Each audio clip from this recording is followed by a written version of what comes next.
നിങ്ങളോടൊക്കെ ചോദിക്കാൻ, ഏതെങ്കിലും ഒരു മുജാഹിദ് ബിംബ നിർമ്മാണം വസീലത്തുലെ ശിർക്കാണ് എന്നതുകൊണ്ട് അതൊരു നിസ്സാര കാര്യമാണ് ഉണ്ടാക്കാന്ന് ഏതെങ്കിലും ഒരു മുജാഹിദ് ഇന്ന് വരെ വിചാരിച്ചിട്ടുണ്ടോ? ഇന്ന് വരെ എന്താ അവർക്ക് വസീലത്തുലെ ശിർക്ക് എന്ന് പറയുമ്പോൾ ഒരു പോരായ്മ, ഒരു കൊള്ളരുതായ്മ? ഒരു വിഷയത്തിന് വസീലത്തുലെ ശിർക്കാണ്, അതിന് വസീലത്തുലെ ശിർക്ക് എന്നല്ലാണ്ട്. ഇപ്പം നിങ്ങൾ നോക്ക്, കള്ളുഷാപ്പിൻ്റെ വഴിയിൽ ഒരാൾ യാദൃശ്ചികം, കള്ളുഷാപ്പാന്നൊന്നും അയാൾക്കറിയില്ല, കള്ളുഷാപ്പിൻ്റെ വഴിയിൽ അയാൾ ഇങ്ങനെ നിൽക്കുമ്പോൾ, അയാൾ കള്ളുഷാപ്പിൻ്റെ വഴിയിലാണ് നിൽക്കണേന്ന് ഞാൻ പറഞ്ഞാൽ അയാൾ കള്ളുടിച്ച് നിങ്ങൾ പറഞ്ഞില്ലായിരുന്നു എൻ്റെ നെഞ്ഞത്തൊരു കുത്തുത്തിയാലോ? ഓൻ കള്ളുഷാപ്പിൻ്റെ വഴിയിലാണ് നിൽക്കണം, ഓൻ കുടിച്ചിട്ടില്ല, ഓനെ വഴിയിലേക്കല്ലേ, ഓനെ എത്തും ആ വഴി നടന്നാൽ കള്ളുഷാപ്പിൽ ഷുവർ. എല്ലാവർക്കും മനസ്സിലായി. ഇനി ഒരു കാര്യം നിങ്ങൾ ആലോചിക്ക്, ഖബർ കെട്ടി ഉയർത്തൽ ഹറാമും വസീലത്തിലെ ശിർക്കുമാണ് എന്നറിയാവുന്ന ഏതെങ്കിലും ഒരു മുജാഹിദ് പാപ്പാന്റെ ഖബർ കെട്ടി ഉയർത്തിയിട്ടുണ്ടോ? ഉണ്ടോ? ശിർക്ക് എന്ന് പറഞ്ഞാൽ മാത്രമേ ഗൗരവാവൂ എന്നുണ്ടോ? ഇതൊക്കെ അങ്ങ് മനസ്സിലായില്ലേ? ഇനി ഞാൻ വിശദീകരിക്കണോ?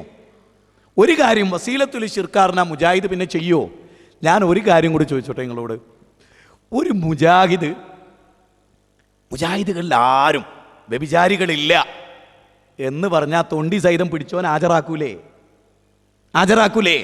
കള്ളു കുടിക്കുന്നില്ല ഒറ്റ മുജാഹിദും പറഞ്ഞാലും ഏതെങ്കിലും ഒക്കെ മുജാഹിദുള്ള എവിടെന്നെങ്കിലും കള്ളുടിക്കുന്നുണ്ടാവും. പക്ഷെ ഒരു മുജാഹിദും ഖബർ കെട്ടി ഉയർത്തുന്നില്ല എന്ന് പറഞ്ഞാൽ എല്ലാവരും വിശ്വസിക്കൂലേ അത്? അപ്പം എത്ര ഗൗരവമായിട്ടാണ് മുജാഹിദുകൾ അത് കണ്ടത്? ഒരു കാര്യം, വസീലത്തുൽ ശിർക്കാറിന അതിനെന്തൊരു ശിർക്കിലേക്കുള്ള വഴി ചെയ്യൂല. എന്തിനധികം എന്നറിയോ? ഒരാൾ നബിദിനമൊക്കെ കഴിച്ചെടുത്തുനിന്ന് മുജാഹിദായി കഴിഞ്ഞാൽ പിന്നെ ജീവിതത്തിലോ നബിദിനത്തിൽ പങ്കെടുക്കാറുണ്ടോ? ഒരു ബിദ്അത്ത് തന്നെ. നേരെ മറിച്ച് ഹറാമിൻ്റെ കാര്യമോ? പലിശ ഹറാമാന്ന് അറിഞ്ഞിട്ടും പലിശ കൊടുക്കുന്നവരില്ലേ, വാങ്ങുന്നവരില്ലേ? ഇല്ലേ? നേരെ മറിച്ച് ഈ കാര്യങ്ങളിൽ ബിദ്അത്തിൻ്റെ, വസീലത്തുൽ ശിർക്കിൻ്റെ, ഹറാമിൻ്റെ കാര്യത്തിൽ ഏതെങ്കിലും ഒരു മുജാഹിദിനെ നമുക്ക് കാണിക്കാൻ പറ്റുമോ? അത് മനസ്സിലാക്കിയേ.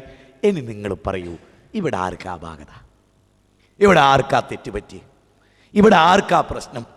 ഇവിടെ ഇനി നിങ്ങളിതിൽ കേൾക്കേണ്ട വളരെ പ്രധാനമായ, ഒരിക്കലും നിങ്ങൾ ഒരുപക്ഷേ മുജാഹിദുകളായ പലരും അത് കേട്ടിട്ടുണ്ടാവും, പക്ഷെ അല്ലാത്തൊരു ശരിക്കും അറിയേണ്ട ചില യാഥാർത്ഥ്യങ്ങളുണ്ട്. ഞാൻ ദീർഘിച്ചു പോകുന്നെങ്കിൽ നിങ്ങൾ ക്ഷമിക്കണം. കാരണം ഇത് വിഷയം ഇപ്പം മദനി നേരത്തെ പറഞ്ഞല്ലോ, ഇതിങ്ങനെ വിശദീകരിച്ചിട്ടില്ല, ഇതിങ്ങനെ വിശദീകരിച്ചിട്ടില്ല.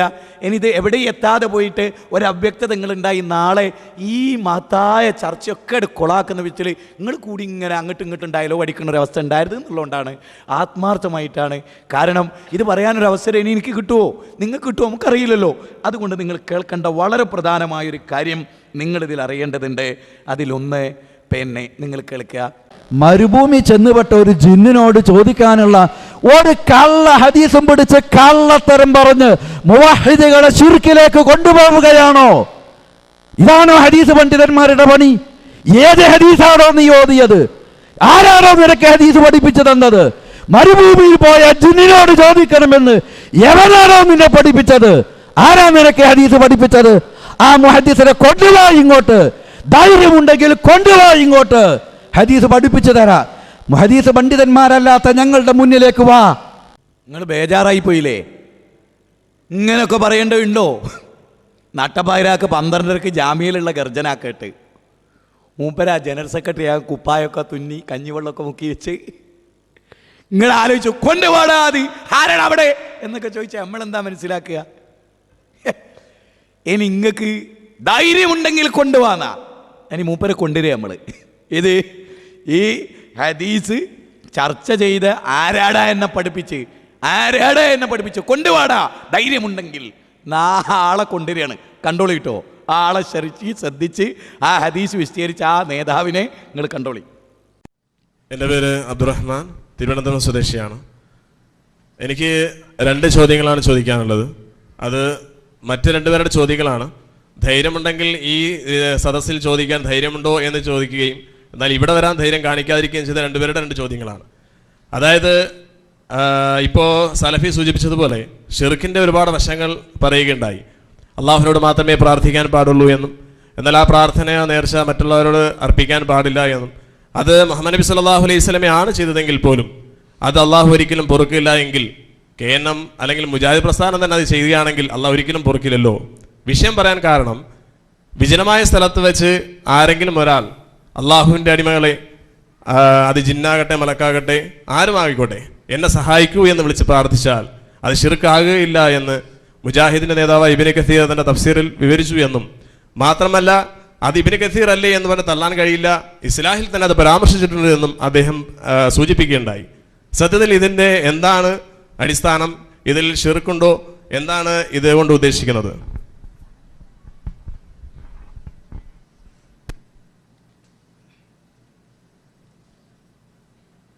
യാ ഇബാദല്ലാ അഈനൂനി എന്ന് വിജനമായ സ്ഥലത്ത് ഒരാളും രക്ഷിക്കാൻ ഇല്ല എന്ന് തോന്നുന്ന സ്ഥലത്ത് ഒരാൾ വിളിച്ചു തേടാമോ എന്നതാണ് പ്രശ്നം.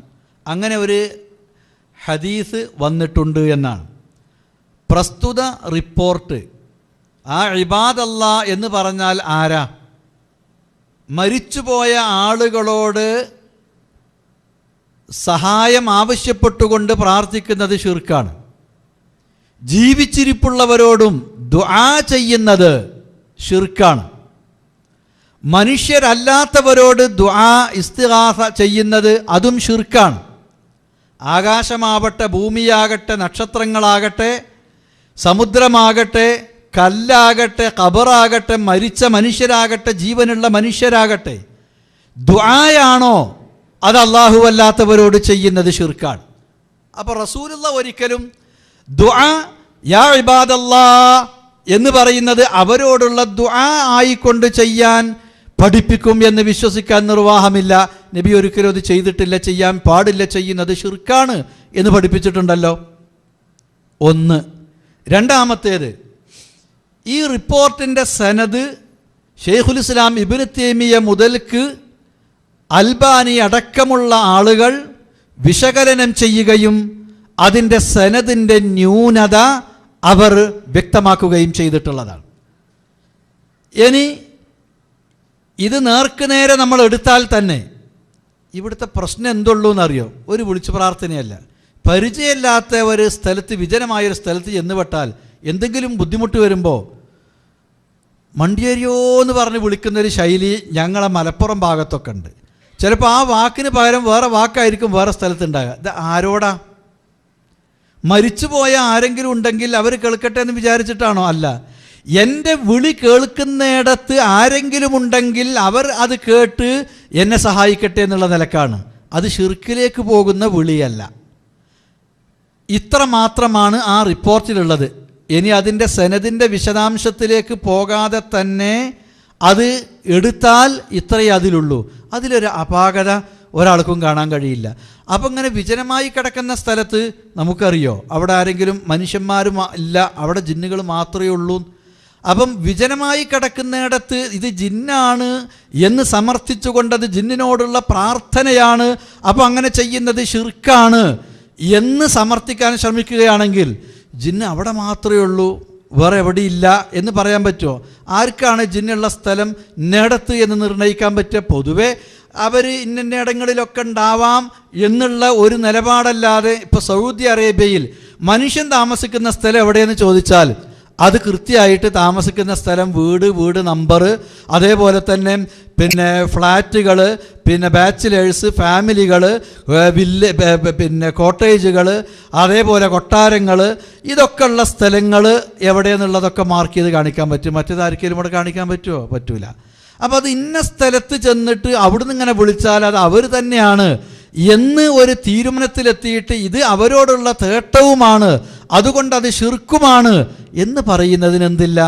യാതൊരു അടിസ്ഥാനവും യഥാർത്ഥത്തിലുള്ള ഇത് അവരോടുള്ള പ്രാർത്ഥന അല്ല എന്നാണ് ഞാൻ തീർത്ത് പറയുന്നത്. സഹോദരങ്ങളെ, ഇപ്പോഴോ പ്രാർത്ഥനയാണ്. ആണ് ആണ് അന്നെ പുറത്താക്കൂ, ഓനെ പുറത്താക്കൂ, ബനെ പുറത്താക്കൂ ഇപ്പോൾ പറയാ.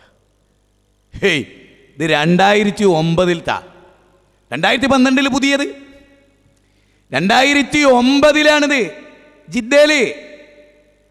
നിങ്ങളൊന്ന് ഇതിലേറ്റവും വളരെ ഗൗരവമായി മനസ്സിലാക്കേണ്ട ഒരു കാര്യം എന്താ അറിയോ? ഇതെല്ലാം പറയുമ്പോൾ പറയണത് എന്താ അറിയോ? അതിന് ഞങ്ങൾ വമ്പിച്ചൊരു തൗബ ചെല്ലിയിട്ടില്ലേന്നാ. വമ്പിച്ചേ അതിനോട് മറന്നോന്നോട് പറയാൻ ഒരൊറ്റ കാര്യം ഞങ്ങളോട് ചോദിച്ചോട്ടെ. മുജാഹിദ് പ്രസ്ഥാനത്തിൻ്റെ ഒരു നൂറ്റാണ്ടിൻ്റെ ചരിത്രം അറിയാവുന്നവരോട് മനസ്സ് തട്ടി ഞാനൊരു ചോദ്യം ചോദിച്ചോട്ടെ.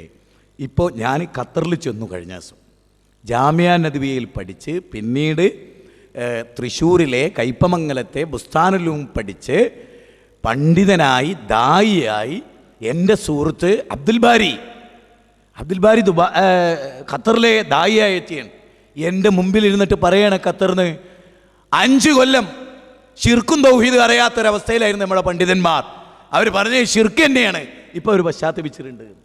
ഞാൻ ചോദിച്ചു, ബാരി, മുജാഹിദ് പ്രസ്ഥാനത്തിൻ്റെ ചരിത്രത്തിൽ തൗഹീദും ശിർക്കും തിരിച്ചറിയാത്തോല് ജനങ്ങളെ തൗഹീദ് പഠിപ്പിച്ചു എന്നോ? നീ എന്ത് പൊട്ടപ്പോയത്താണ് പറയണത്? നിങ്ങൾ ആലോചിക്കണവരെ വാദം എന്താ അറിയോ?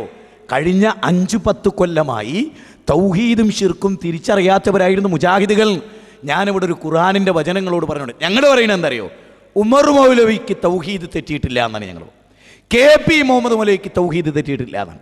ചെറിയ മുണ്ടം അബ്ദുൽ ഹമീദ് മദനിക്ക് തൗഹീദ് തെറ്റിയിട്ടില്ല എന്ന്. ചെറിയ മുണ്ടം മറുഭാഗത്താണ്. വിയോജിപ്പുകളൊക്കെ ഉണ്ട്. പക്ഷേ ഇല്ലാത്തത് ഒരു വ്യക്തിയുടെ പേരിലും, അയാൾ എവിടെയാവട്ടെ, ഞാൻ പറയുന്നത് അവർക്കാർക്കും തൗഹീദിൽ തെറ്റിയിട്ടില്ല. തൗഹീദിൽ ശരിക്ക് തെറ്റിയത് സലാം സുല്ലമിക്കാണ്. അത് ഞാൻ നിങ്ങൾക്ക് വായിച്ച് കളിപ്പിച്ചിരുതാ. ഈ ബുക്ക് ഞാൻ നിങ്ങൾക്ക് വായിച്ച് കളിപ്പിക്കുന്നതോടുകൂടി നിങ്ങൾക്ക് എൻ്റെ ഒരു ഭാഗം, ബുക്ക് മുഴുവനല്ല, ഒരു പേജിലെ ഒരു പരാമർശം, തെറ്റിയത് സലാം സുല്ലമി മുതലാണ്. KP മുഹമ്മദ് മൗലവിക്ക് തെറ്റിയിട്ടില്ല, ഡോക്ടർ ഉസ്മാൻ സാഹിബിന് തെറ്റിയിട്ടില്ല, അബ്ദുൽ ജബ്ബാർ മൗലവിക്ക് തെറ്റിയിട്ടില്ല, സക്കരിയ സുലൈക്ക് തെറ്റിയിട്ടില്ല, ഞങ്ങൾക്കാർക്കും തെറ്റിയിട്ടില്ല. ഇവർക്ക് തെറ്റി എങ്കിലും ഞാനൊരു ഖുർആനിക വചനം പറഞ്ഞുതരാം നിങ്ങൾക്ക്. എൻ്റെ മനസ്സിൽ സ്ട്രൈക്ക് ചെയ്താണ്. പണ്ഡിതന്മാരിവിടെ ഉണ്ട്, എന്നേക്കാൾ അറിവുള്ളവർ തിരുത്താം, അതിൻ്റെ ആശയവും കാര്യവും അങ്ങനെ അല്ലെങ്കിൽ. നോക്കേ, അള്ളാഹുവിൻ്റെ റസൂലിനോട് പ്രഖ്യാപിക്കാൻ പറഞ്ഞ ഒരു ഖുർആനിക വചനം അതെന്താണെന്നറിയോ? സൂറത്ത് യൂസുഫിലെ 12-ാം അധ്യായത്തിലെ 108-ാമത്തെ വചനം. കുൽ ഹാദിഹി സബീലി അദൂ ഇലല്ലാഹ് അലാ ബസീറത്തിൻ അന വമനിത്തബഅനി. ഈ ആയത്തിലെ അലാ ബസീറത്തിൻ എന്നതിന് തെളിവാണ്, പ്രമാണമാണ്, ഉൾക്കാഴ്ചയാണ്, ഹുജ്ജത്താണ്. ഇവിടെ നോക്കൂ നിങ്ങൾ, ഞാനും എന്നിൽ വിശ്വസിച്ച സഹാബത്തും നിങ്ങളെ അള്ളാഹുവിലേക്ക് ക്ഷണിക്കുന്നു. തൗഹീദ് അറിയാത്തവരായിട്ടല്ല, അറിഞ്ഞ് പഠിച്ച് മനസ്സിലാക്കി അവ്യക്തതയില്ലാതെ കൃത്യമായ തെളിവോടെ ഞങ്ങൾ നിങ്ങളെ തൗഹീദിലേക്ക് ക്ഷണിക്കുന്നു. അദ്ദഅവതു ഇലല്ലാഹ്. മുജാഹിദ് പ്രസ്ഥാനത്തിന്റെ ഒരു നൂറ്റാണ്ടിന്റെ ചരിത്രത്തിൽ തൗഹീദ് അറിയാത്തവരായി ഇസ്ലാമിന്റെ ഇസ്ലാഹി പ്രസ്ഥാനത്തിന്റെ സ്റ്റേജിൽ ശിർക്കും തൗഹീദും തിരിച്ചറിയാത്തവർ കയറിയിരുന്നില്ല. ഇപ്പൊ പറയുന്നത് എന്താ? ഈ വിശദീകരിക്കുന്ന അബ്ദുറഹ്മാൻ സലഫിക്ക് പോലും അന്ന് തൗഹീദ് അറിയില്ലായിരുന്നു. ജമിയത്തുൽ ഉലമയുടെ പണ്ഡിതനായാള് പേരോടുമായി ഖണ്ഡനമണ്ഡനം നടത്തി വാഴക്കാട്. അവരൊന്നും തൗഹീദ് തിരിയാത്തവരാണ്. നോക്കണം നിങ്ങൾ, വ്യക്തി താല്പര്യവും സ്വാർത്ഥ താല്പര്യവും. ഞാൻ ഇന്നും പറയുന്നു, അബ്ദുറഹ്മാൻ സലഫിക്ക് തൗഹീദ് അറിയാം, ഹനീഫ് കായക്കുടിക്ക് തൗഹീദ് അറിയാം, അനസ് മൗലവിക്ക് ഗംഭീരമായി അറിയാം. പക്ഷേ എന്തൊക്കെയോ താല്പര്യത്തിന്റെ പേരിൽ ഒരു മാറ്റിവെക്കുകയാണ്. ബാക്കി ഭാഗം കേൾപ്പിച്ചു കൊടുക്കുക. പിന്നെ ഇവിടെ ഇബാദല്ലാഹ് എന്ന് പറഞ്ഞാൽ അത് ഈ ഒരു വിഭാഗം മാത്രമാണ് എന്ന് പരിമിതപ്പെടുത്താൻ ഒരു റിപ്പോർട്ട് അങ്ങനെ വന്നിട്ടുണ്ട് എന്നുള്ളത് ഒഴിച്ചാൽ വേറെ ഇബാദല്ലാഹ് എന്ന് പറഞ്ഞ പദപ്രയോഗം അള്ളാൻ്റെ അടിമകളെ എന്ന് പറഞ്ഞാൽ അത് ഇവർ മാത്രമാണ് എന്ന് ഉദ്ദേശിച്ചുകൊണ്ട് പരിമിതപ്പെടുത്താൻ കഴിയില്ല എന്നാണ്. മലായിക്കത്താണ് എന്ന് വന്ന റിപ്പോർട്ടുകളുണ്ട്, ജിന്നും അതിൽ ഉൾപ്പെടും എന്ന റിപ്പോർട്ടുകളുണ്ട്. അറിയാത്ത മനുഷ്യന്മാരെ ഉദ്ദേശിച്ചുകൊണ്ടും യാ ഇബാദല്ലാഹ് എന്ന് വിളിക്കാം എന്നതിലും പക്ഷാന്തരം ഇല്ല എന്നർത്ഥം. ആ ഒരു ഉദ്ദേശത്തിലാണ് പിന്നെ ഇങ്ങനെ ഒരു ശബ്ദവും കേൾക്കുന്നില്ല, ഒരാളും കാണുന്നുമില്ല, വിജനമായ ഒരു സ്ഥലമാണ്. അവിടെ വെച്ചിട്ട് യാ ഇബാദല്ലാഹ് അഈനൂനി, അള്ളാൻ്റെ അടിമകളെ എന്നെ സഹായിക്കി എന്ന് പറഞ്ഞ കാര്യകാരണ ബന്ധങ്ങളുടെ അടിസ്ഥാനത്തിൽ ഒരാളിൽ നിന്ന് സഹായം ചോദിക്കുന്നത് ഒരു തെറ്റുമില്ല. ഇവിടെ ആരെങ്കിലും ഉണ്ടെങ്കിൽ, എൻ്റെ വിളി കേൾക്കുന്ന ആരെങ്കിലും ഉണ്ടെങ്കിൽ എന്നെ സഹായിക്കുക എന്ന് മാത്രമേ അതിനർത്ഥമുള്ളൂ. അതിൽ ശിർക്ക് വരുന്നില്ല എന്നർത്ഥം.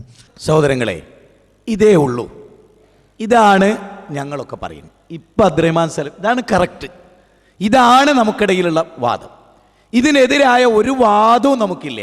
എന്നിട്ട് നിങ്ങളും ആലോചിക്കേണ്ടത്, യാ ഇബാദല്ലാഹ് അഈനൂനി എന്ന് പറഞ്ഞാൽ അതിൽ ശിർക്കില്ല, കുഴപ്പമില്ല എന്നത് തെളിയിക്കാൻ അദ്ദേഹം വിശദീകരിക്കുന്ന സംഭവം കൂടി നിങ്ങൾ കേട്ടാൽ അതൊന്നും പിന്നെ മാറുന്ന കാര്യമല്ലല്ലോ. ആ തെളിവുകളൊക്കെ ഇവിടെ നിലനിൽക്കണ്ടല്ലോ. അത് 2 കൊല്ലം കഴിയുമ്പോൾ മാറ്റി പറയാൻ പറ്റുന്നതാണല്ലോ, പറ്റുന്നതല്ലല്ലോ. അത് നിങ്ങൾ കേട്ടോളൂ, ബാക്കി കേട്ടോളൂ. പിന്നെ ആ പറഞ്ഞ കൂട്ടത്തിൽ ഇബ്നു കസീറിൽ മാത്രമല്ല അൽ ഇസ്ലാഹിലും എഴുതിയിട്ടുണ്ട് എന്നൊക്കെ പറഞ്ഞു. അൽ ഇസ്ലാഹിൽ എഴുതിയിട്ടുണ്ടെങ്കിൽ അൽ ഇസ്ലാഹിലെ പദപ്രയോഗത്തിൽ വന്നിട്ടുള്ള തെറ്റ് അൽ-ഇസ്ലാഹിൽ അത് എഴുതിയിട്ടുള്ള വ്യക്തി തിരുത്തിയത് അതിൻ്റെ ശേഷമുള്ള ലക്കത്തിൽ രേഖപ്പെടുത്തിയിട്ടുമുണ്ട്. അതും കൂടിയാണ് വായിച്ചാൽ അൽ-ഇസ്ലാഹിലുണ്ട് എന്നുള്ള പ്രശ്നം അവിടെ അവസാനിക്കും. ആ ലേഖനം എഴുതിയ ആൾ തന്നെ അതിനെ തിരുത്തും എഴുതിയിട്ടുണ്ട് എന്നർത്ഥം. അതായത് യാ ഇബാദല്ലാ എന്നേൽ ശിർക്കില്ല എന്നുള്ളത് ഒന്നുകൂടി നിങ്ങൾക്ക് ക്ലിയർ ആകാൻ വേണ്ടി അതതിനോട് ആഡ് ചെയ്തിട്ടാണ്.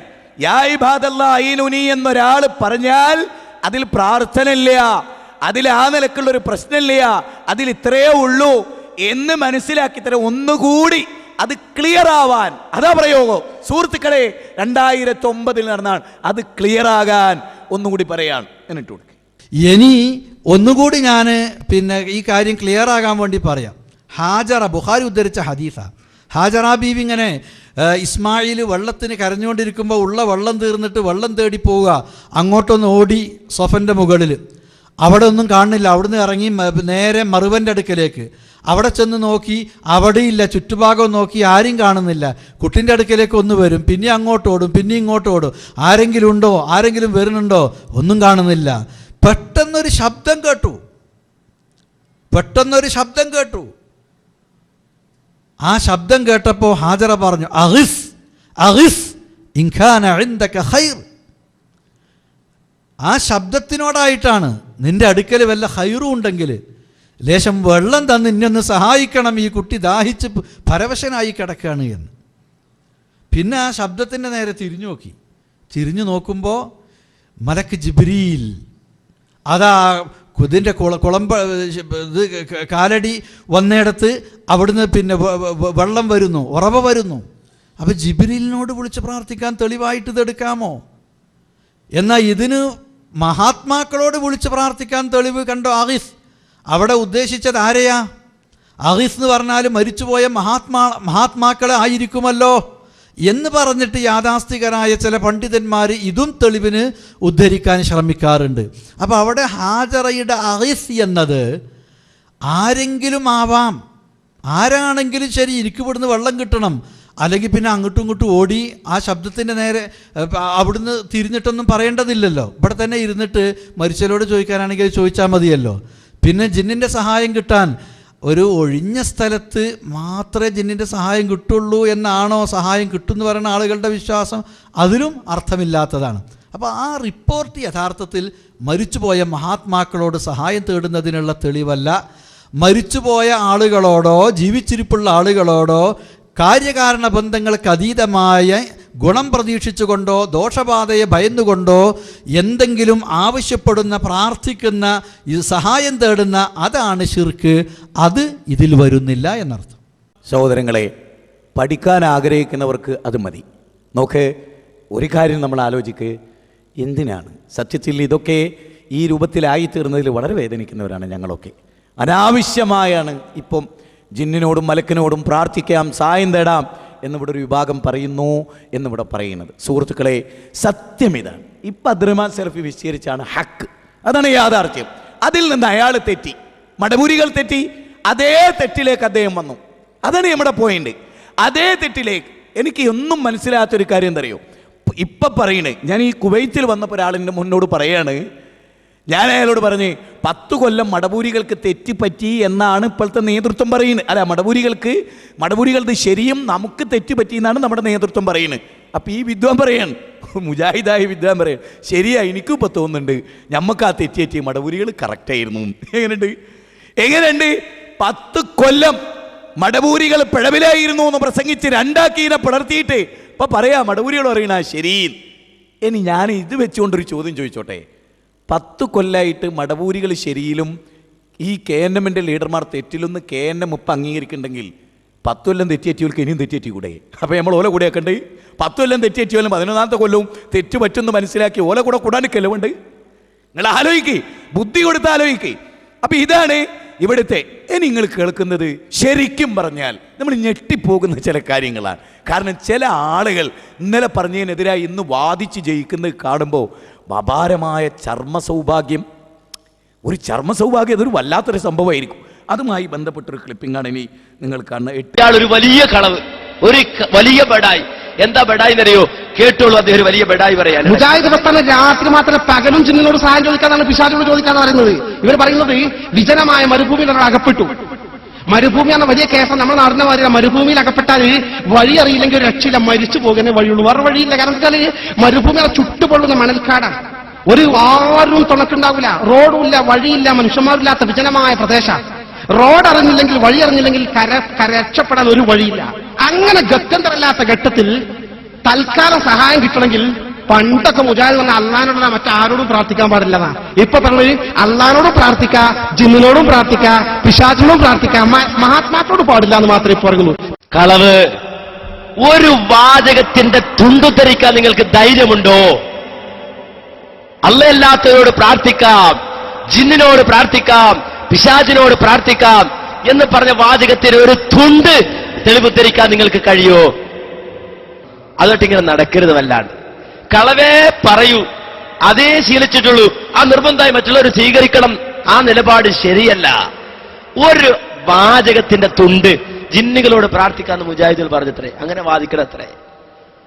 ശൈത്താനോട് പ്രാർത്ഥിക്കാന്ന് പറഞ്ഞു അത്രേ. നിങ്ങൾക്ക് ഉദ്ധരിക്കാൻ പറ്റുമോ? ഇല്ല. എന്റെ മൂപ്പര് ഇത് പറഞ്ഞിട്ട് ഉദ്ധരിക്കുന്നത് കേട്ടോളൂ. ഉദ്ധരിക്കുന്ന വാചകം എന്താ കേട്ടോളൂ. അവർ പറഞ്ഞെന്താ വെച്ചാൽ അപ്പൊ കുടുങ്ങിയാണെങ്കിൽ ജിന്നിനോട് ചോദിച്ചോളും, ജിന്ന് വഴി കാണിച്ചു തരാൻ സാധ്യതയുണ്ട്, പിശാച്ച് വഴി കാണിച്ചു തരാൻ സാധ്യതയുണ്ട്. ഞാൻ വായിച്ചു കേൾപ്പിക്കാം.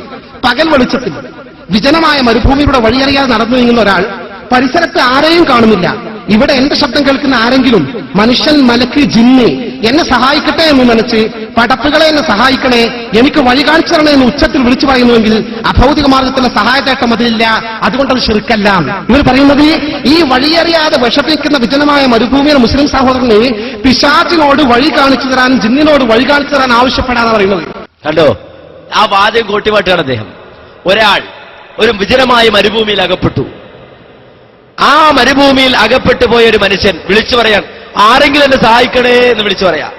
അപ്പൊ അയാൾ ഉദ്ദേശിക്കാൻ, എന്റെ ശബ്ദം കേൾക്കുന്ന മലക്കുണ്ടെങ്കിൽ മലക്ക് കേട്ടോട്ടെ, എന്റെ ശബ്ദം കേൾക്കുന്ന ജിന്നുണ്ടെങ്കിൽ ജിന്നും കേട്ടോട്ടെ, എന്റെ ശബ്ദം കേൾക്കുന്ന മനുഷ്യനുണ്ടെങ്കിൽ മനുഷ്യനും കേട്ടോട്ടെ എന്ന് വിചാരിച്ചിട്ട് അദ്ദേഹം വിളിച്ചു പറയുന്നത്.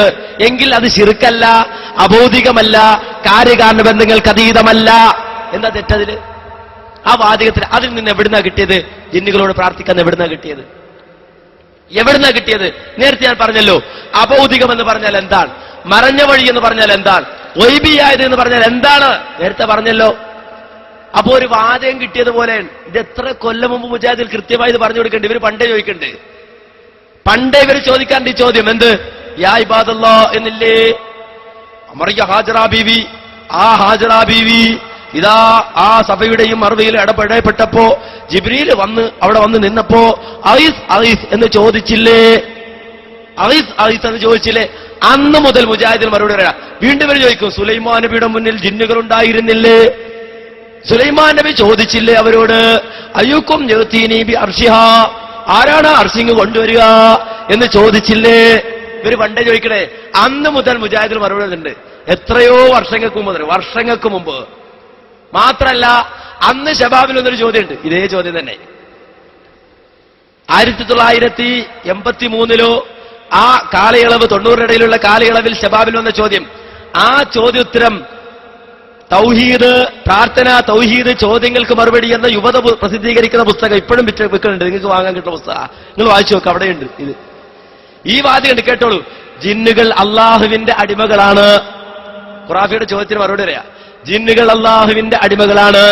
അവരുടെ അസ്തിത്വത്തെയോ കഴിവുകളെയോ സംബന്ധിച്ച് വിശദ വിവരങ്ങൾ ഖുർആനിലോ പ്രാമാണികമായ ഹദീസിലോ ഇല്ല. സുലൈമാൻ നബി അലൈഹിസ്സലാത്തു വസ്സലാം ജിന്നുകളെ കൊണ്ട് ജോലി ചെയ്യിപ്പിച്ചിരുന്നു. അവരോട് പല കാര്യങ്ങളും ആവശ്യപ്പെട്ടിരുന്നു. ഇനി അടുത്ത വാചകം കേട്ടോ. എന്നാൽ അദ്ദേഹം ജിന്നിനോട് പ്രാർത്ഥിച്ചുവെന്ന് ഖുർആനിലോ ഹദീസിലോ പറഞ്ഞിട്ടില്ല. അടുത്ത വാചകം കേട്ടോ. അതുപോലെ വിജന പ്രദേശത്ത് ഉണ്ടായേക്കാൻ ഇടയുള്ള ജിന്നുകളും മലക്കുകളും ഉൾപ്പെടെയുള്ള സൃഷ്ടികളോട് അവർക്ക് കഴിവ് നൽകപ്പെട്ട വിഷയത്തിൽ സഹായം ആവശ്യപ്പെട്ടാൽ അതും പ്രാർത്ഥനയാണെന്ന് പറയാവുന്നതല്ല. ഇത് ശബാബിനും കൃത്യമായി മുമ്പെഴുതിയതാ. ആ ചോദ്യോത്തരം തന്നെ യുവത പ്രസിദ്ധീകരിക്കുന്ന പ്രാർത്ഥന തൗഹീദ് ചോദ്യങ്ങൾക്ക് മറുപടി ഇന്നും ബുക്ക് സ്റ്റാളിൽ ചെന്നാൽ കിട്ടും. അതിൽ വരെ മുജാഹിദിൽ കൃത്യം. നോക്കൂ, അമ്പലക്കടവ് മടവൂർ വിഭാഗം പ്രചരിപ്പിച്ച നുണ മൂപ്പരങ്ങനെ ഏറ്റെടുത്തു. ജിന്നിനോട് പ്രാർത്ഥിക്കാം, പിശാചിനോട് പ്രാർത്ഥിക്കാം എന്ന് നമ്മൾ പറഞ്ഞു എന്നാ ആലോചന. അതിന് മറുപടി പറയുമ്പോൾ എന്താ അൻസുമല ഉപയോഗിച്ച പദം? കടവ്. ഒരു തുണ്ട് ഉദ്ധരിക്കാൻ കഴിയുമെന്നാ. ഇപ്പോ സത്യത്തിൽ അമ്പലക്കടവിനെ എതിർത്തത് ആത്മാർത്ഥമായിട്ടാണെങ്കിൽ അൻസുമല ഇപ്പൊ ടിപിക്ക് മറുപടി കൊടുക്കണ്ടേ? കളവ്. ഒരു വാചകത്തിന്റെ തുണ്ടു ധരിക്കാമോ എന്നെന്താ ചോദിക്കാത്തത്? ഇപ്പൊ ഗ്രൂപ്പിലാള് ഏയ് നിങ്ങൾ ആലോചിക്ക്, ശരിക്ക് ചിന്തിക്ക്. വലാ യജ്രിമന്നകും ശനആനു ഖൗമിൻ അലാ അല്ലാ തഅദിലു അദിലു ഹുവ അഖ്റബു ലിത്തഖ്വ. ഒരു വിഭാഗത്തോടുള്ള ഈർഷ്യത, അവരോട് അനീതി പ്രവർത്തിക്കാൻ നിങ്ങളെ പ്രേരിപ്പിക്കാതിരിക്കട്ടെ. ഖുർആൻ 5-ാം അധ്യായം 8-ാമത്തെ വചനം. ഇവിടെ ഒരു വിഭാഗത്തോടുള്ള ഈർഷ്യതയാണ്, തഖ്വയാണ് അനസ് മൗലവി സൂക്ഷ്മത പുലർത്തൽ. ഒരു ടീം ചെയ്ത തെറ്റ് അത് തിരുത്തി പ്രസംഗിച്ച നിങ്ങൾ അതേ നുണ ടി പി പറഞ്ഞപ്പോ നുണ എന്ന് പറഞ്ഞോ, കളവ് എന്ന് പറഞ്ഞോ, ക്ലിപ്പിംഗ് ഇട്ട് പ്രസംഗിച്ചോ. അപ്പോഴേക്കും ചില ഓഫറുകൾ വന്നിരുന്നില്ലേ നിങ്ങൾക്ക്? ദുനിയാവിന്റെ ഓഫറുകൾ. അതിൽ നിങ്ങൾ കണ്ണഞ്ചിപ്പോയി അല്ലേ? ആലോചിക്കണം നിങ്ങൾ.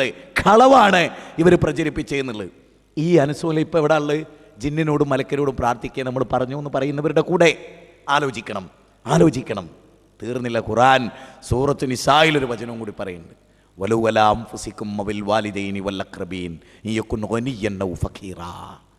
ദരിദ്രനായാലും സമ്പന്നനായാലും മാതാപിതാക്കൾ ആരായാലും നിങ്ങൾ നീതിക്ക് വേണ്ടിയാണ് നിലകൊള്ളേണ്ടത്. യാ അയ്യുഹല്ലദീന ആമനൂ കൂനൂ ഖവാമീന ബിൽ ഖിസ്ത് ശുഹദാഅ ലില്ലാഹ്. സൂറത്ത് നിസായിലെ 135-ാമത്തെ വചന. ഇതൊക്കെ ഞാൻ പറയും. നമ്മൾ എന്തൊരു കാര്യവും ഖുർആനും സുന്നത്തുമായി ബന്ധപ്പെടുത്തിയായിരിക്കണം എന്തൊരു കാര്യവും നമ്മൾ പഠിക്കേണ്ടതും വിലയിരുത്തേണ്ടതും. നോക്ക് നിങ്ങൾ, ഇനി ഇതിൽ ഏറ്റവും പ്രധാനമായി ഇപ്പം നിങ്ങൾ നോക്ക്, ജിന്നിനോട് തേടിയാൽ ശിർക്കല്ലാത്ത വല്ല തേട്ടവും ഉണ്ടോ എന്ന് മടവൂർ വിഭാഗം KNM പണ്ഡിതന്മാരോട് ചോദിച്ചപ്പോൾ ആ കാലഘട്ടത്തിൽ KNM പണ്ഡിതന്മാർ നൽകിയ മറുപടി നിങ്ങളൊന്ന് ശ്രദ്ധിക്കണം. എങ്ങനെ? ജിന്നിനോട് തേടിയാൽ ശിർക്കാകാത്ത, ശരിക്ക് ശ്രദ്ധിക്കണം, വല്ല തേട്ടും. 2009 ഞാൻ ഖുതുബ നടത്തുന്ന തിരുവനന്തപുരം കമ്മിറ്റി സംഘടിപ്പിച്ച് KNM ജില്ലാ നേതാക്കന്മാരിരിക്കുന്ന വേദിയിൽ KNM KJയും തിരഞ്ഞെടുത്തയച്ച അനസ് മൗലവി നൽകുന്ന മറുപടി നിങ്ങൾ ശരിക്കും ശ്രദ്ധിക്കണം. എന്നിട്ട് ഇപ്പം പറയുന്നത് എന്താണെന്നും കൂടി നിങ്ങൾ ശ്രദ്ധിക്കണം. ആർക്കാണ് ആദർശ വ്യതിയാനം ഉണ്ടായത്? ആരാണ് മടപൂരിസത്തിലേക്ക് തിരിച്ചു പോയത്? ആരാണ് മടപൂരിസത്തിലേക്ക് ചേക്കേറിയത് എന്ന് എൻ്റെ പ്രിയപ്പെട്ട വിശ്വാസിനികളെ നിങ്ങൾ മനസ്സിലാക്കണം. ആ ചോദ്യം ഒന്ന് കേട്ടോളൂ നിങ്ങൾ. ജിന്നിനോട് സഹായം തേടിയാൽ ഷിർക്കാകാത്ത വല്ല തേട്ടവുമുണ്ടോ? നേരത്തെ ഇവിടെ പ്രാർത്ഥനയെന്ന് പറഞ്ഞു, പ്രാർത്ഥനയെന്ന് അവരാരും ആരോപിച്ചിട്ടില്ല. ജിന്നിനോട് സഹായം തേടാമെന്നാണ് നിങ്ങൾ പറഞ്ഞത്. ഞാൻ ചോദിച്ചത്, ജിന്നിനോട് സഹായം ചോദിച്ചാൽ ഷിർക്കാകാത്ത വല്ല തേട്ടവുമുണ്ടോ? നമുക്കൊരു മടവൂരിയോട് തന്നെ ചോദിച്ചു നോക്കാം. അത് ഞങ്ങളല്ലേ തീരുമാനം. നിങ്ങൾ ചോദ്യം ഞങ്ങൾ പറഞ്ഞ പോലെ ചോദിച്ചു. നിങ്ങൾ മടവൂരി അല്ല, അത് എനിക്കറിയാം. നിങ്ങൾ മടവൂരി ആയതുകൊണ്ടല്ലല്ലോ അങ്ങനെ പറഞ്ഞത്. മറുപടി ഇപ്പൊ എങ്ങനെ പറഞ്ഞു? ഇപ്പൊ നിങ്ങൾ ഒരു പഠിച്ചിട്ട് വലുതായതുകൊണ്ട് എനിക്ക് പ്രയാസമൊന്നുമില്ലല്ലോ. ആ ഖുർആൻ സുന്നത്ത് പറയാൻ പോണത്. ഖുർആൻ സുന്നത്ത് അല്ലാതെ വേറെ അതിൽ ഇപ്പൊ മടവൂരികൾ ഖുർആൻ സുന്നത്ത് അല്ലാതെ പറയുന്നത്. അത് വേറെ ചോദ്യം ഉണ്ട്, അവിടെ ഇരിക്കട്ടെ. അപ്പൊ ഏതായിരുന്നാലും അതിന് മറുപടി പല വിധത്തിലുണ്ട്. മറുപടി പല വിധത്തിൽ പറഞ്ഞുതരാ. അതായത് ഏതെങ്കിലും സഹായത്തേട്ട് അങ്ങനെ ഉണ്ടോന്നാ? ജിന്നുകളോട് സഹായം തേടിയാൽ അങ്ങനെ ഏതെങ്കിലും ഒരു സഹായത്തേട്ട് ഉണ്ടോന്നാ?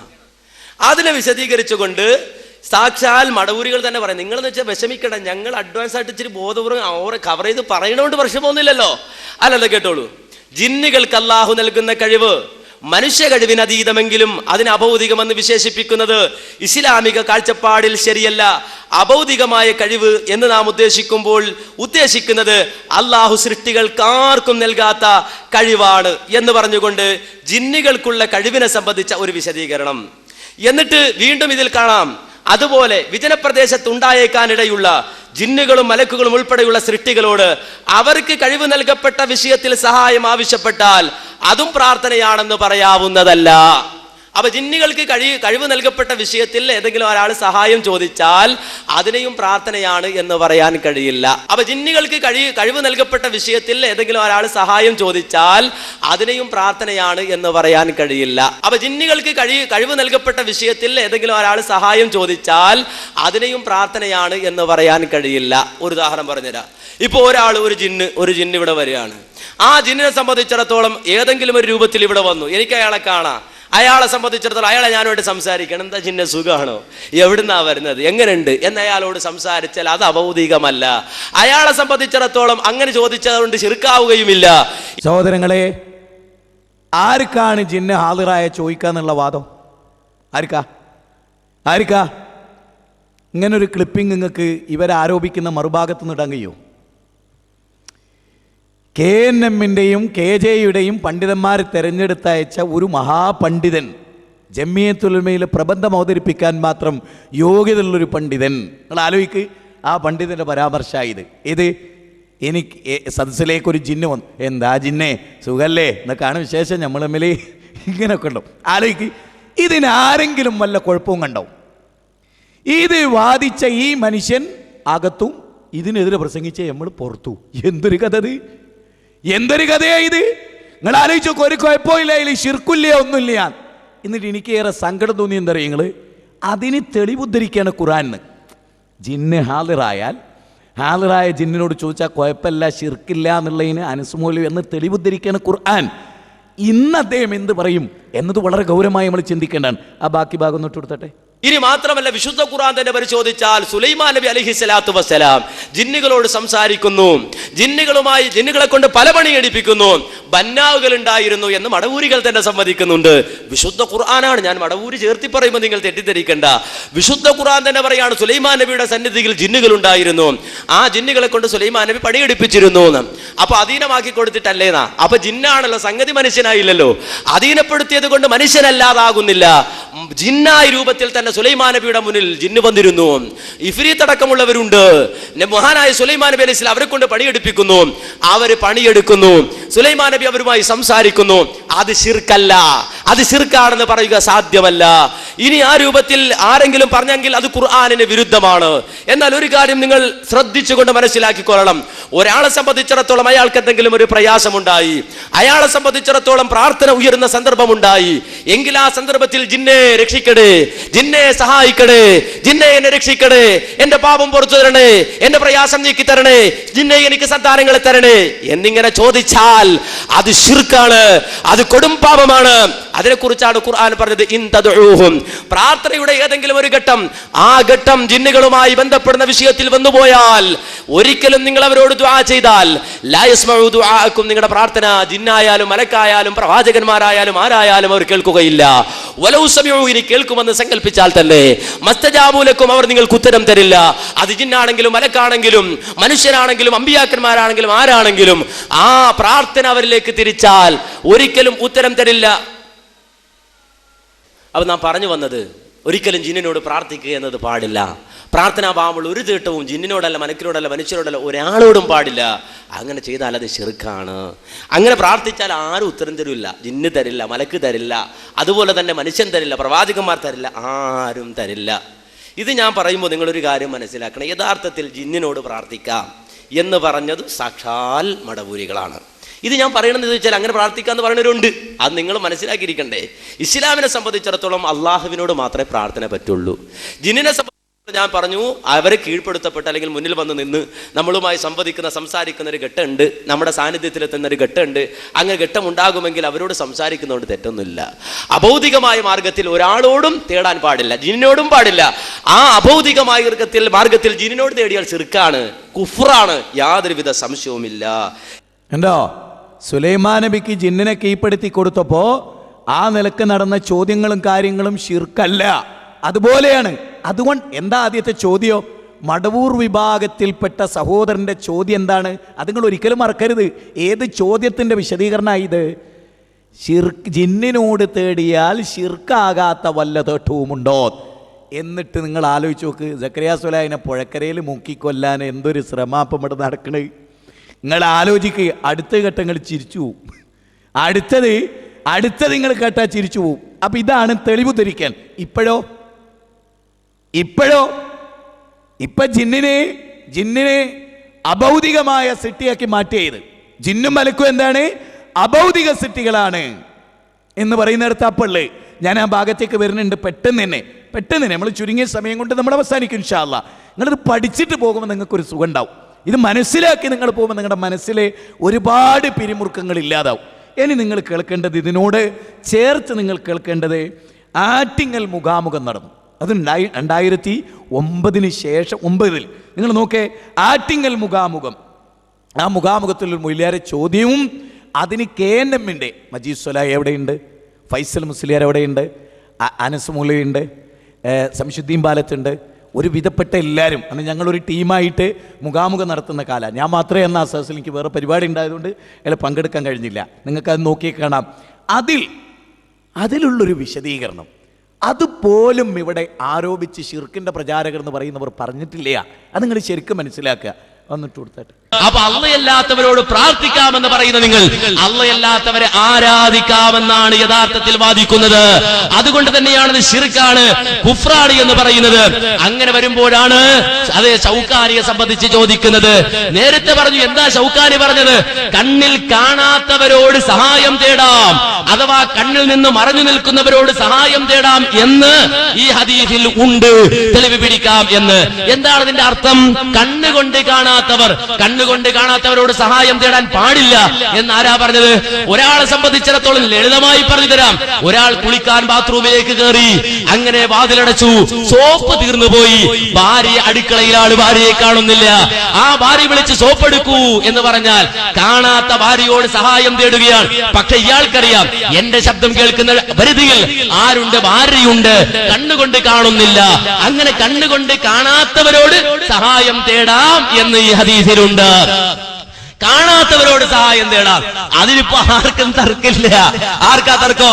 ഒരാൾ കുളിമുറി നിൽക്കുമ്പോ ഭാര്യ അടുക്കളയിലാണ്, എന്റെ ശബ്ദം കേൾക്കുന്ന പരിധിയില്ല ഭാര്യ ഉള്ളത്, മോളെ ആ സോപ്പിംഗ് എടുക്ക് എന്ന് പറഞ്ഞാൽ ഒരിക്കലും അത് തെറ്റല്ല, ഒരിക്കലും അത് കുറ്റകരമല്ല എന്നാണ് പറഞ്ഞത്. അതുപോലെ തന്നെ ഇപ്പൊ ഒരു സ്ഥലത്ത് മലക്കുണ്ട്, മലക്കിന്റെ സാന്നിധ്യമുണ്ട്, പക്ഷേ മലക്കിനെ കാണുന്നില്ല. എന്നാൽ മലക്കിനോട് ചോദിക്കാമോ? ഒരു പ്രശ്നവുമില്ല. എങ്ങനെ എന്താ പറഞ്ഞ്? ഒരു മലക്ക് ഹാളിറുണ്ട്, പക്ഷെ നമുക്ക് കാണുന്നില്ല. ചോദിക്കാമോ? ഒരു കുഴപ്പവുമില്ല. കുരിശിലേറ്റിയോ?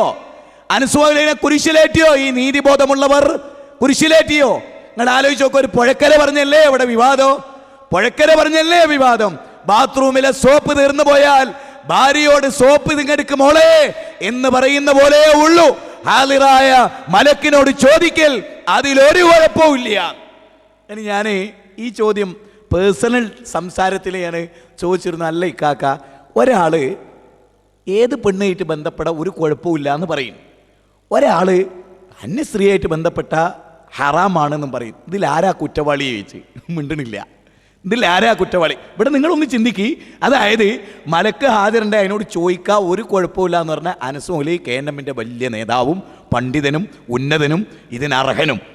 എന്നാലോ ഹാളറുള്ള മലക്കിനോട് തേടിയാൽ പോലും ഹറാമും വസീലത്തിലും ശിർക്ക് എന്ന് പറയുന്നത് ജക്രാവലിന്റെ കഴുത്ത് മുരുണ്ടണോ? എങ്ങനെയുണ്ട്? ജനങ്ങളെ നിങ്ങളൊന്ന് മനസ്സിലാക്കി, ജനങ്ങളെ നിങ്ങളൊന്ന് പഠിക്കീൻ, നിങ്ങളൊന്ന് ശരിക്കും അത് ക്ലിയർ ചെയ്ത് പോകണം. ഹാജറ ബീവി ആ മക്കയിൽ അകപ്പെട്ടു പോയ ഘട്ടം, മക്കയിൽ അകപ്പെട്ടു പോയ ഘട്ടത്തിൽ ജിബ്രീൽ വന്നു. ജിബ്രീലിന്റെ ശബ്ദം കേട്ടു. അവിടെ ജിബ്രീൽ ഉണ്ടെന്ന് അറിഞ്ഞു. ആ ഹാജറ ബീവി പറഞ്ഞു, നീ സഹായിക്കുമെങ്കിൽ എന്നെ സഹായിക്ക്.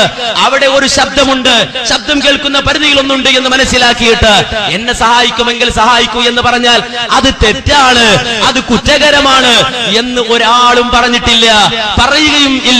അപ്പൊ കണ്ണുകൊണ്ട് കാണാത്തതിനോട് അതിന്റെ സാന്നിധ്യം ഉറപ്പിച്ച് താൻ കേൾക്കുന്നിടത്ത് അതുണ്ട് എന്ന് മനസ്സിലാക്കിയിട്ട് അവരോട് എന്തെങ്കിലും സഹായം തേടാമോ?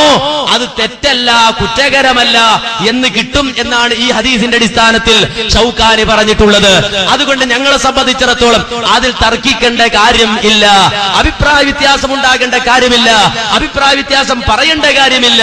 നേരെ മറിച്ച് കണ്ണുകൊണ്ട് കാണാത്തൊന്നിനോട് സഹായം തേടാമോ ഇല്ലയോ എന്നല്ല നമ്മെ സംബന്ധിച്ച തർക്കം.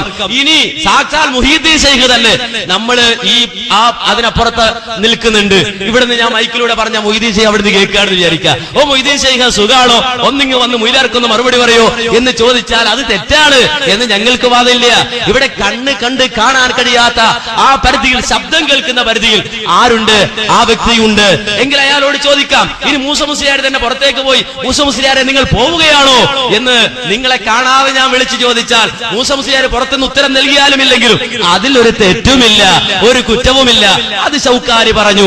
എന്നാൽ ഒരു വിശ്വാസിയെ സംബന്ധിച്ചിടത്തോളം നിങ്ങളത് കേട്ട് പഠിക്കണം. ചോദ്യം ചോദിക്കാൻ മാത്രമല്ല, നിങ്ങൾ ഉത്തരം കൂടി കേൾക്കണം. ഒരു വിശ്വാസിയെ സംബന്ധിച്ചിടത്തോളം, ഒരു മുഅ്മിനായ മനുഷ്യനെ സംബന്ധിച്ചിടത്തോളം അവൻ ആരോടാ പ്രാർത്ഥിക്കേണ്ടത്? ജിന്നിനോട് പ്രാർത്ഥിക്കാൻ പറ്റില്ല, മലക്കിനോട് പ്രാർത്ഥിക്കാൻ പറ്റില്ല, അതുപോലെ പടപ്പുകളോട് പ്രാർത്ഥിക്കാൻ പറ്റില്ല, അല്ലാത്തൊരു പടപ്പിനോടും പ്രാർത്ഥിക്കാൻ പറ്റില്ല. ഇത് അടിസ്ഥാനപരമായ കാര്യമാണ്. രണ്ടു തരത്തിലുണ്ട് കാര്യം. ഒരു കാര്യം കൂടി ക്ലിയർ ആക്കിക്കോ, രണ്ടു തരത്തിലുണ്ട് കാര്യം. ഒന്ന്, അള്ളാഹുവിനോട് മാത്രം ചോദിക്കേണ്ട കാര്യങ്ങൾ, അത് പടപ്പുകളോട് ചോദിക്കാൻ പറ്റൂല, ഒരു ജിന്നിനോടും ചോദിക്കാൻ പറ്റൂല, ഒരു മലക്കിനോടും ചോദിക്കാൻ പറ്റൂല, ഒരു മനുഷ്യരോടും ചോദിക്കാൻ പറ്റൂല. അള്ളാഹിനോട് മാത്രം ചോദിക്കേണ്ട കാര്യങ്ങളുണ്ട്. എന്നാൽ മനുഷ്യരോട് ചോദിക്കാവുന്ന കാര്യങ്ങളുണ്ട്, അത് മനുഷ്യരോട് ചോദിക്കാം. മനുഷ്യരോട് ചോദിക്കേണ്ട കാര്യം മനുഷ്യരോട് ചോദിക്കാം, അള്ളാഹ് അനുവദിച്ച പരിധിയിൽ നിന്നുകൊണ്ട്. ഞാൻ മൂസ മുസ്ലിയാർ കാണുകയാണ്, ആ ഒരു 10 രൂപ തരൂ, മൂസ മുസ്ലിയാർക്ക് തരാൻ കഴിയും പോക്കറ്റിൽ നിന്നെടുത്ത്. അത് ചോദിക്കാം, അനുവദനീയമാണ്. തആവനു അലൽ ബിർരി വത്തഖ്വ എന്ന് പറഞ്ഞ ആ പരസ്പരമുള്ള സഹായം അതിന്റെ പരിധിയിൽ വരുന്നതാണ്. എന്നാൽ വളരെ വ്യക്തമായി നിങ്ങൾ മനസ്സിലാക്കണം, അള്ളാഹുവിനോട് മാത്രം ചോദിക്കേണ്ട കാര്യങ്ങൾ അതൊരിക്കലും പടപ്പിനോട് ചോദിക്കാൻ പാടില്ല. അത് നിങ്ങൾ അമ്പിയാക്കന്മാരോട് ചോദിക്കുകയാണ്, ഔലിയാക്കന്മാരോട് ചോദിക്കുകയാണ്, അതുപോലെ ജിന്നുകളോട് ചോദിക്കുകയാണ്. സ്വാലിഹുകളായ ജിന്നുകളോട് നിങ്ങൾ ചോദിക്കുകയാണ്, അത് ശിർക്കാണ്, അത് കുഫ്റാണ്. ഇതാണ് ഞങ്ങളുടെ വാദം. ഇത് വ്യക്തമായി മനസ്സിലാക്കണം. അതുകൊണ്ട് ശൗക്കാനി മുശ്രിക്കാണോ അല്ലേ, അയാളുടെ ഏത് ജാതിപ്പെട്ടാണ്, അത് താലൂക്ക് ഓഫീസിൽ സർട്ടിഫിക്കറ്റ് വാങ്ങണം എന്ന് സൂചിപ്പിച്ചുകൊണ്ട് ഞാൻ നിർത്തുകയാണ്. എങ്ങനെയുണ്ട്? ഇത് പ്രചരിപ്പിച്ച അനസ് മൗലവി ആണോ കുറ്റവാളിയാകേണ്ടത്? സത്യത്തിൽ നിങ്ങൾ ഈ വിഷയങ്ങളൊക്കെ ഒന്ന് ഗൗരവമായി പഠിച്ചിരുന്നെങ്കിൽ, എന്ത് പുകിലുണ്ടാക്കുമ്പോഴും ഗൗരവമായി ആലോചിക്കാൻ. ഇത് KNM-ന്റെ ഉത്തരവാദിത്തപ്പെട്ട വേദിയിൽ ഉത്തരവാദിത്തപ്പെട്ട പണ്ഡിതന്മാർ ചുമതലപ്പെടുത്തി അയച്ചിട്ട് അവിടെ പ്രസംഗിച്ചാണ് അല്ലേ? ആലോചിക്കണം, ചിന്തിക്കണം. എന്നിട്ട് ഈ ആരോപണങ്ങളെല്ലാം തിരിച്ചിപ്പോൾ ഇങ്ങോട്ടാണ്. എന്നാൽ ഇന്ന് വരെ ഒരു തെളിവ് ധരിക്കാൻ കഴിഞ്ഞോ? ഇല്ല. കോട്ടിമാട്ടുകയാണ്, തെളിവിനെ കോട്ടിമാട്ടുകയാണ്. ഇപ്പൊ എന്താ പ്രശ്നം? ഇപ്പൊ കാര്യകാരണ ബന്ധവും ഭൗതികവും അഭൗതികമാണ്. അതോട് പറഞ്ഞിട്ട് നമുക്ക് അവസാനിപ്പിക്കാം. ഭൗതികമാണോ അഭൗതികമാണോ? മലക്കും ജിന്നും ഭൗതികമാണോ അഭൗതികമാണോ? അതുമായി ബന്ധപ്പെട്ട ചർച്ചയിൽ വളരെ പ്രസിദ്ധമായ ചില കാര്യങ്ങൾ നിങ്ങൾ കേൾക്കേണ്ടതുണ്ട്. അത് അനസ് മൗലവി തന്നെ മടബൂരികൾക്കും സമസ്തക്കാർക്കും മറുപടി നൽകുമ്പോൾ പറയുന്ന ഭാഗങ്ങൾ നിങ്ങളൊന്ന് കേട്ടു നോക്കൂ. ഒയ്ബിയായ നിനക്ക് സഹായിക്കാൻ സൃഷ്ടികൾക്കാർക്കും സാധ്യല്ല, അള്ളാഹുവിന് മാത്രമേ കഴിയൂ. കാര്യകാരണ ബന്ധങ്ങൾക്ക് അതീതമായി സഹായിക്കാൻ അള്ളാഹുവിന് മാത്രമേ കഴിയൂ. ജിന്ന് കാര്യകാരണ ബന്ധങ്ങൾക്ക് അതീതമായി ആരെയും സഹായിക്കില്ല, ആരെയും ഉപദ്രവിക്കില്ല. ജിന്ന് ഒയ്ബിയായി ആരെയും സഹായിക്കില്ല, ആരെയും ഉപദ്രവിക്കില്ല. അല്ല, കഴിവില്ല. ജിന്ന് എന്ത് ചെയ്താലും എന്ത് പ്രവർത്തിച്ചാലും അത് അഭൗതികല്ല, ഒയ്ബല്ല, കണ്ണിൽ കൊണ്ട് നമുക്ക് കാണാൻ കഴിയില്ല. അതൊക്കെ ഭൗതികമാണ്, ഭൗതികമായ പ്രവർത്തനങ്ങളാണ്. അതിന് തെളിവാണ് 3 പുസ്തകങ്ങൾ. എത്ര കൊല്ലമായി മുജാഹിദുകൾ എഴുതിയിട്ട് അതുപോലും വായിക്കാതെ, അതുപോലും പഠിക്കാതെ മുജാഹിദികൾ ഇപ്പൊ കണ്ടുപിടിച്ച നിലക്ക് എന്താ സാഹിബ്, ആരെങ്കിലും ചപ്പ്ളാ ചപ്പണമെങ്കിൽ അത് കയറി നിങ്ങൾ ചപ്പാതിക്കണം എന്തിനാ? സമ്മേളനത്തിൽ എന്താ സാഹിബേ എന്നുള്ളിടത്ത് നിങ്ങളൊരു നല്ല പേരോട് കൊടുത്താൽ മതി. സമ്മേളനത്തിലെ പ്രസംഗത്തിൽ ഒരു വലിയ പ്രാസംഗികൻ പറഞ്ഞ എന്താ, ഇവിടെ വലിയ കാര്യമായിട്ട് ഭൗതികാണോ അഭൗതികാണോ എന്ന് നമ്മളിവിടെ ചർച്ച നടത്തുകയാണ്.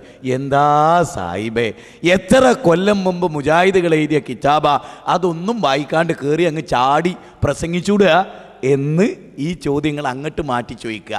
മടവൂരികളും അമ്പലക്കടവ് ഫൈസിയും പ്രസംഗിച്ചപ്പോൾ അവരോട് ചോദിക്കുകയാണ്, എന്ത് ജിന്ന് എന്ത് ചെയ്താലും ആ ജിന്നിൻ്റെ പ്രവൃത്തി എന്തല്ല, അഭൗതികമല്ല. കാരണം കാര്യകാരണ ബന്ധത്തിൻ്റെ അടിസ്ഥാനത്തിലെ ഒരു ജിന്നാവട്ടെ മലക്കാവ് സൃഷ്ടിയാണോ? സൃഷ്ടിയാണോ? അതെല്ലാം കാര്യകാരണ ബന്ധത്തിൻ്റെ ഉള്ളിലാണ്. ഒരു സൃഷ്ടിക്ക് അള്ള കഴിവ് നൽകുന്നതാണ്. അതിൻ്റെയാണ് കാര്യകാരണ ബന്ധം എന്ന് പറയുന്നത്. പടച്ചോൻ കൊടുത്ത കഴിവാണ്. പടച്ചോൻ കൊടുത്ത കഴിവ് എന്ന് വരുന്നതിനോടുകൂടി അത് അഭൗതികമല്ല, ഭൗതികമാണ്. അതാണ് നമ്മൾ വിശദീകരിച്ചത്. അതാണ് അന്ന് മറുപടി കൊടുത്തത്. എന്നിട്ട് തുടർന്നും കൂടി നിങ്ങൾ കേട്ടോളൂ. അപ്പം നിങ്ങൾക്ക് ആ പിക്ചർ ഒന്ന് പൂർത്തിയാവും. എന്തെങ്കിലും സ്വന്തമായിട്ട് വായിച്ച് പഠിക്കണ്ടേ? ആരെങ്കിലും കൊണ്ടുനടക്കണ കണ്ടപ്പോ കൊള്ളാലോ, അത് നമുക്കും പറ്റുമോ, നമുക്ക് ഇറങ്ങാം. അങ്ങനെ ഇറങ്ങിയിട്ടുണ്ട്. അത് ഞാൻ ഇൻഷാല്ല കുറച്ച് സമയത്തിന് ശേഷം ഇയാൾ എന്നെ പറയുന്നുണ്ട് പെട്ടത് അല്ലേ, ചാത്തൻ പോത്തൻ കുറിഞ്ചാത്തന്മാർ തെക്ക് വടക്കോട്ടോടുകയാണ് എന്ന് മുദ്രാവാക്യം വിളിച്ചിട്ട് കുറെ ചാത്തന്മാരും പോത്തന്മാരും തിരുവനന്തപുരം മുതൽ കാസർഗോഡ് വരെ ആ ചളഞ്ഞതും കൊണ്ട് ഓടി നോക്കി. എന്നിട്ട് ഒന്നും സംഭവിച്ചോ? വല്ലതും സംഭവിച്ചോ കേരളത്തിൽ?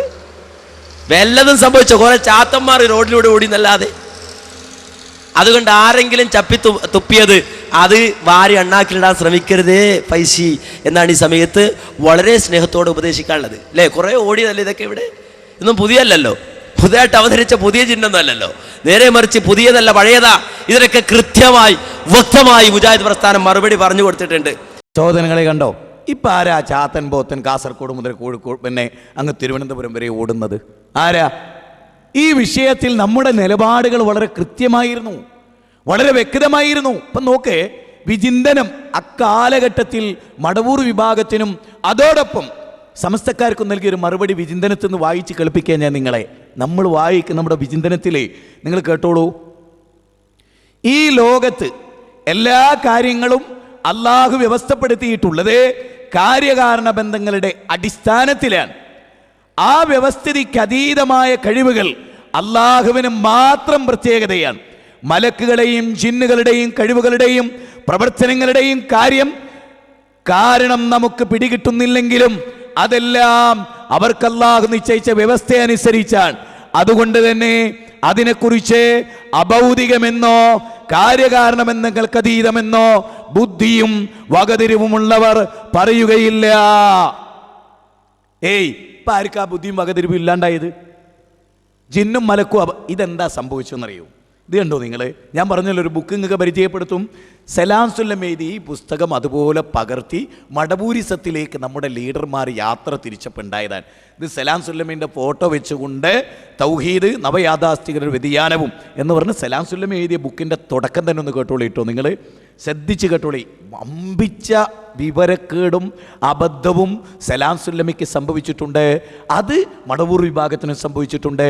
അത് അനുധാവനം ചെയ്തപ്പോൾ KNM-ൽ കാണുന്ന ചില ആളുകൾക്കും അതുണ്ടായിട്ടുണ്ട്. കേട്ടോളൂ നിങ്ങൾ. അദൃശ്യവും അഭൗതികവുമായ മാർഗത്തിലൂടെ അള്ളാഹുവിന് മാത്രമേ നമ്മെ സഹായിക്കുവാൻ സാധിക്കുകയുള്ളൂ. ഈ വിശ്വാസം ഇസ്ലാം പ്രബോധനം ചെയ്യുന്ന ഏകദൈവ വിശ്വാസത്തിൻ്റെ പ്രധാന ഭാഗമാണ്. അടുത്ത കേട്ടോട്ടോ, വിവരക്കേട് കേട്ടോളൂ നിങ്ങൾ. മലക്കുകളും ജിന്നുകൾക്കും നമ്മെ സഹായിക്കുവാൻ സാധിക്കുമെന്ന് വല്ലവനും വിശ്വസിച്ചാൽ, നോക്കണേ, മലക്കും ജിന്നും നമ്മളെ സഹായിക്കുമെന്ന് വല്ലവനും വിശ്വസിച്ചാൽ അവന്റെ വിശ്വാസത്തിൽ ശിർക്കും കുഫറും സംഭവിക്കുന്നു. കണ്ടോ? ഏറ്റവും വലിയൊരു വിവരക്കേടാണ്. മലക്ക് മനുഷ്യനെ സഹായിക്കുന്നു വിശ്വസിച്ചാൽ തന്നെ ശിർക്കാവും. സത്യത്തിൽ ബദർ യുദ്ധത്തിൽ മലക്കുകൾ സഹായിച്ചില്ലേ? സഹാബത്ത് വിശ്വസിച്ചില്ലേ? ഇനി നോക്കൂ, ഇന്ന് ഖുത്ബ കേട്ടവർക്കറിയാലോ, ഇന്നല്ലദീന ഖാലൂ റബ്ബുനല്ലാഹ് സുമ്മ ഇസ്തഖാമു തതനസ്സലു അലൈഹിമുൽ മലായിക. അവിടെ എന്താ? മലക്കുകൾ പറഞ്ഞു ഞങ്ങൾ നിങ്ങളെ സഹായികളായിരുന്നു ദുനിയാവിലും ആഖിറ. മലക്ക് സഹായിക്കുമെന്നത് നമ്മുടെ വിശ്വാസത്തിൻ്റെ ഭാഗമാണ്. അത് വിശ്വസിച്ചാൽ എന്തു വന്നു? കുഫറും ശിർക്കും വന്നു. കാരണം എന്താണെന്നറിയോ? സലാം സുല്ലമി വിചാരിച്ചത് എന്താണെന്ന് വെച്ചാൽ മലക്കും ജിന്നും അഭൗതികമാണ്, അതുകൊണ്ട് മലക്ക് സഹായിക്കും ജിന്നെ ഉപദ്രവിക്കും എന്നൊക്കെ വിശ്വസിച്ചാൽ അത് കാര്യകാരണ ബന്ധത്തിന് അതീതമായ ഒരു പ്രതീക്ഷയാണ്. അപ്പോൾ അത് ശിർക്കാണ്. ഇത് സലാം സുല്ലമിയുടെ അറിവില്ലായ്മയാണ്. അവിടേക്ക് നമ്മുടെ നേതാക്കന്മാരിൽ ചിലരും കോക്കസും എത്തിയപ്പോൾ ഈ ഒരു അവസ്ഥാവിശേഷമാണ് അവർക്കുണ്ടായിട്ടുള്ളത്. നോക്കണം, ഞാൻ ഒന്ന് രണ്ട് കാര്യം കൂടെ പറഞ്ഞ് അവസാനിപ്പിക്കാം. നോക്കൂ, അതിലേറ്റവും പ്രധാനമായി നിങ്ങൾ മനസ്സിലാക്കണം എന്താണ് അഭൗതികം എന്ന് പറഞ്ഞാൽ. അന്ന് നമ്മൾ വിശദീകരിച്ച എന്താണ്? അമ്പലക്കട വയസ്സിൽ പുതുതായി സമർത്ഥിക്കുന്നത് കണ്ടോ? ഇത്രയും കാലം മുജാഹിദികൾ പറഞ്ഞത് മറഞ്ഞ വഴിക്ക് സഹായിക്കാൻ അള്ളാഹിനെ കഴിയുള്ളൂ, എന്നാൽ ഇപ്പോൾ ജിന്നുകൾ ഉപദ്രവിക്കുന്നു എന്നവർ പറയുന്നു, ജിന്നുകൾ പലരെയും സഹായിക്കുന്നു എന്നവർ പറയുന്നു. അപ്പൊ കാര്യകാരണ ബന്ധങ്ങൾക്ക് അതീതമായി ജിന്നുകൾ സഹായിക്കുന്നില്ലേ? കാരണം ജിന്നിന്റെ സഹായം മറഞ്ഞ വഴിക്കല്ലേ? ജിന്നിന്റെ സഹായം മറഞ്ഞ വഴിക്കാണോ? അല്ല. മറഞ്ഞ വഴി എന്നതുകൊണ്ട് ഉദ്ദേശിച്ചത് എന്താണ്? മറഞ്ഞ വഴി അദൃശ്യമായത്, അഭൗതികമായത്, കാര്യകാരണ ബന്ധങ്ങൾക്ക് അതീതമായത് എന്നതുകൊണ്ട് മുജാഹിദുകൾ ഉദ്ദേശിച്ചത് പരിപൂർണമായും അള്ളാഹുവിന് മാത്രമുള്ളത് എന്ന അർത്ഥത്തിൽ. അതിനുള്ള തെളിവുകളാണ് ഞാൻ ഉദ്ധരിച്ചത്. മറഞ്ഞ വഴി എന്നതുകൊണ്ട് ഉദ്ദേശിച്ചത് കാര്യകാരണ ബന്ധങ്ങൾക്ക് അതീതമായത് എന്ന അർത്ഥത്തിൽ. ആ കാര്യകാരണ ബന്ധങ്ങൾക്ക് അതീതമായി സൃഷ്ടികൾക്ക് കഴിയുമെന്ന് വിശ്വസിച്ചത്, അഭൗതികമായി ഇവിടെയുള്ള സൃഷ്ടികൾക്ക് സഹായിക്കാൻ കഴിയുമെന്ന് പറഞ്ഞത്, മറഞ്ഞ വഴിക്ക്, ആ നിലക്കുള്ള മറഞ്ഞ വഴിക്ക് സൃഷ്ടികൾക്ക് സഹായിക്കാൻ കഴിയുമെന്ന് പറഞ്ഞത് ആരാ? സമസ്തക്കാരാ.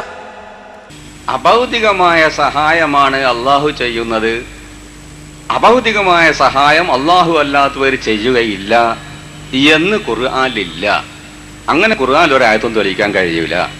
നേരെ മറിച്ച് അഭൗതികമായ സഹായം അള്ളാഹു അല്ലാത്തവർ ചെയ്യും എന്ന് തന്നെയാണ് ഖുർആനിലുള്ളത്. ഒരു ചെറിയ ആയത്ത് മനസ്സിലാക്കിയാൽ മതി.